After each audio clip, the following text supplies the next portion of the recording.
ان الحمد للہ والصلاة والسلام علی رسول اللہ۔ اعوذ باللہ من الشیطان الرجیم، بسم اللہ الرحمن الرحیم۔ وَلِلَّهِ عَلَى النَّاسِ حِجُّ الْبَيْتِ مَنِ اسْتَطَاعَ إِلَيْهِ سَبِيلًا وَمَنْ كَفَرَ فَإِنَّ اللَّهَ غَنِيٌّ عَنِ الْعَالَمِينَ۔ اور لوگوں پر اللہ کا حق ہے کہ جو اس گھر تک پہنچنے کی قدرت رکھتا ہو وہ اس کا حج کرے، اور جس نے کفر کیا تو اللہ عز و جل تمام دنیا والوں سے بے نیاز ہے۔ اس سال حج کرنے والے بھائیوں اور بہنوں، بڑی ہی خوش بختی اور بڑی ہی سعادت کی بات ہے کہ اللہ عز و جل نے آپ کو اپنے گھر بلا بھیجا ہے، آپ کو اپنا مہمان منتخب کیا ہے، اپنے انعام، اپنے درجات کے دروازے آپ پر کھول دیے ہیں۔ یہ آپ کی زندگی کا مبارک ترین سفر ہے، اور مبارک ہو کہ اس میں آپ کے لیے برکت ہی برکت ہے۔ بھائی اور بہنوں، حج کیا ہے؟ اللہ سے محبت کرنا اور اللہ کی محبت پانا۔ حج کا سفر محبت کا، وفا کا سفر ہے۔ حج کا حاصل اللہ کو پانے کے سوا کچھ بھی نہیں ہے۔ اس راستے کا ہر عمل محبت ہے، وفا کا عمل ہے۔ اس کی ہر منزل محبت و وفا کی منزل ہے۔ حج کا سارا عمل یحبہم و یحبونہ کی عملی تصویر ہے، یعنی وہ اللہ سے محبت کرتے ہیں اور اللہ ان سے محبت کرتا ہے۔ ناظرین کرام، حج فرض عبادتوں میں ایک انتہائی اہم عبادت ہے اور انتہائی جامع ترین بھی۔ اس میں مال کا انفاق بھی ہے اور اوقات کی قربانی بھی۔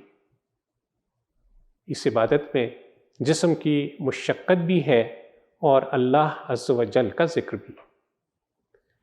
اس میں اپنوں سے جدائی بھی ہے اور اللہ کے لیے قربانی بھی۔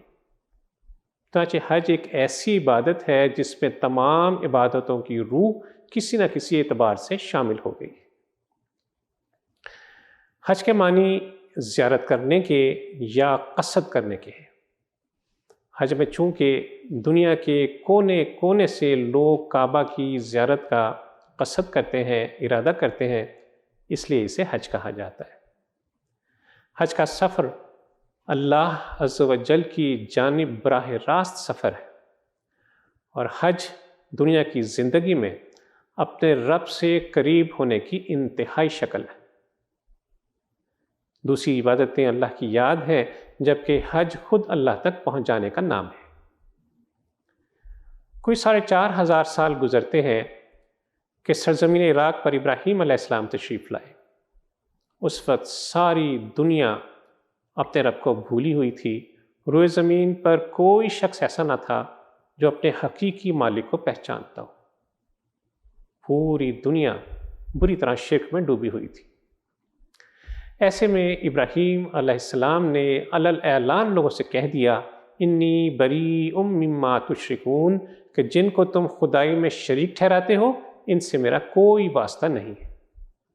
انی وجہت وجہی للذی فطر السماوات والارض حنیفا وما انا من المشرکین، کہ میں نے سب سے منہ موڑ کر اس ذات کو عبادت اور بندگی کے لیے خالص کر لیا ہے جس نے آسمان اور زمین کو پیدا کیا، اور میں ہرگز شرک کرنے والا نہیں ہوں۔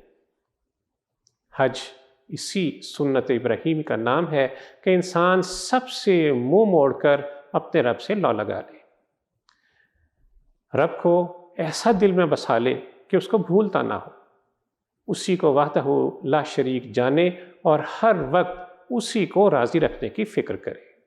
اللہ عز و جل سے دعا ہے کہ وہ ہمیں اس اسوہ ابراہیمی پر چلنے کی توفیق عطا فرمائے، ہماری سب کوششوں اور سب جد و جہد کا محور رضائے الہی بن جائے۔ وصلی اللہ تعالی علی خیر خلقہ محمد وعلی آلہ وصحبہ وسلم۔